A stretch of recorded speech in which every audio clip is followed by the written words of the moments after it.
Hello, Internet. Welcome to the show, and thank you for joining us. The Sugar Bowl is set. Let's talk Washington and Texas and see how they match up. All that and more. My name is Darren. That is AJ, and this is the DNA Sports Recap. Roll the intro.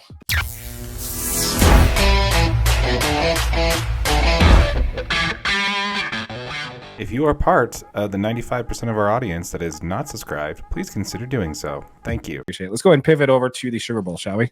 Yeah, let's go, man. Washington versus Texas. This is a game of all games, in my opinion. To me, this is the opposite of the other game. Absolutely, because both these teams 100% deserve to be there. They won big game. You are not letting this go. Oh my gosh, this is great. Oh my gosh. Okay, well, I love it. What I meant was this is very much an offensive matchup versus a defensive matchup. Same thing. Okay. All right, Texas is the 4-point favorite in this one. The over-under line is 64.5. On this one, I think I'm still going to take the under, but just barely.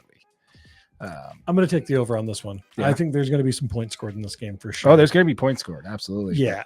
Let's go ahead and dive in. So Washington has the number 12 ranked offense in the country, the number 90 ranked defense. Texas currently has the number 9 ranked offense and the number 23rd ranked defense. Texas has one of the biggest wins of the college football season when they went and defeated Alabama. Right. They beat them by 10. That was the game that said that Texas deserved to be here. Right. I mean, they do have one loss. They lost to Oklahoma in the Red River rivalry this season. It was you got that out in one take. Nice job. Yeah. I've been practicing. That's all I do. So you're welcome, YouTube. Keep watching. This is going to be a great matchup here. Right. Texas has Quinn Ewers. He's obviously a star quarterback. He's passed for 3,161 yards this year, completed 70% of his passes. They've got an excellent wide receiver in Xavier Worthy, who's got 969 receiving yards. They've got one really good running back in Jonathan Brooks, who rushed for 1,139 yards. Texas is a real deal, man. This team, they've got a ton of support. Texas has a huge fan base. They are a very, very good football team. And this is going to be the biggest test of the season, in my opinion, for Washington. Yeah, I'd have to agree with that. I think I would argue that Oregon would have been, except with the fact that they took them down twice. Well, based off of that, so Texas, Washington does give up 260 yards passing a game. So that's what they're giving up on average. Can Texas take advantage of that? Do you think they have the receiving core and the quarterback to really kind of exploit that and get a little bit more yardage than that? I think that Texas has. I mean, having Quinn Ewers available for this game, because he was hurt for a couple of games there where they were running on a backup quarterback, having him available for this game and competing for a national championship, those guys are going to be riled up. They've got a couple really good receivers. I mean, they still got a Donnie Mitchell who's got 813 receiving yards this year. So they've got a couple targets. Washington's passing defense, they make timely plays, man. I don't know how to explain it. If you've watched any Washington football games, they're going to give you yards. But then when you get into the red zone, they stuff you and make you kick it for 3. Yeah. That's what they get. That's what they did against Oregon. That's what they've done against everybody this whole season. They're willing to bend but not break. Yeah, when it comes to the Washington side, I really like Dylan Johnson and the Washington offensive line. Very physical group out there. You know? Very, very, very physical. And the big thing is against Oregon, everyone predicted that the Oregon big, strong, and highly touted defensive line for Oregon was going to push around this Washington offensive line, and they just didn't have a chance to run the football. And Dylan Johnson went out there and ran all over Oregon the whole game.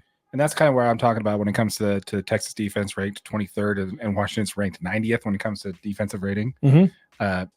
I really see the fact that I think right now that's kind of heavily skewed into Texas's favor, but I would be really surprised if Washington doesn't really push back that defense and kind of even that out a little bit. Their offensive line it's a physical line. They're big, they're physical. And the best part is this Washington offensive line can hold blocks just long enough for Romo Dunze and Jalen Polk and Jalen McMillan to get out down the field.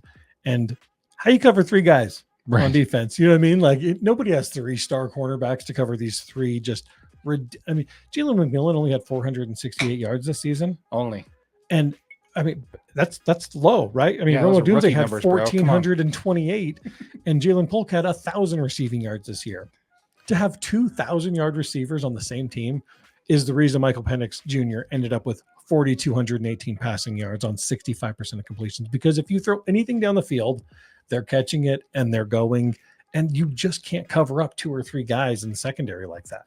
On this one, like I said, I really like Washington's offensive line being able to push and kind of balance out the defensive defensive gap there. We've got Washington is ranked 90th in defense versus Texas ranked 23rd. So I really think they're. But why is that number so skewed, do you think, Darren? The Texas with their number 9 ranked offense has played 10 teams with defenses ranked number 50 or lower to finish the season. The only team that finished with a top 25 that they played was Alabama, and they did defeat Alabama. Right. Okay. But your offense looks a lot better when you're playing defenses that aren't ranked in the top 50. That does help. It absolutely helps. And then you go to Washington with their number 12 ranked offense, and they've played 8 defenses, right? So they've played only 8 defenses ranked 50 or lower, and they've played 3 teams with a top 25 defense. Oregon twice, and Utah, who finished with the number 18 defense in the country. So Washington's offensive ranking came against much tougher defensive opponents than Texas's number 9 ranking. Washington's defense ranked at 90 is misleading. We talked about this before the show. Why is it? A high-powered offense like Oregon twice, and you 2 times. And we're talking this Oregon offense is fantastic. And if you didn't see an Oregon football game, you're absolutely out of your mind because Oregon's offense was prolific. Just for the jerseys alone. Come on, man. No, but I mean, they're terrible this year. They were awful. But Oregon could move the ball down the field at will. Yeah. And Washington didn't just have to play these guys once. No, they had to play them twice. Yeah. And to finish the season with a number 90 ranking, people are going to look at it and say, oh, this Washington defense can't do anything. I'd like to see anybody else play the number 2 offense twice. Yeah. Anybody. So, you did kind of me. I kind of missed it. It is absolutely going to just annihilate your stats, right? And then you look at the Washington defense, and they didn't just play Oregon twice. They also played the number 18 ranked Arizona offense, the number 11 USC offense. Hell, they even played the number 24 finally ranked Boise State offense. All of these teams can score points and put it on the board. Right. And Washington won every single one of these games. And their defense helped. I feel like the Washington number 90 is skewed. You know what I mean?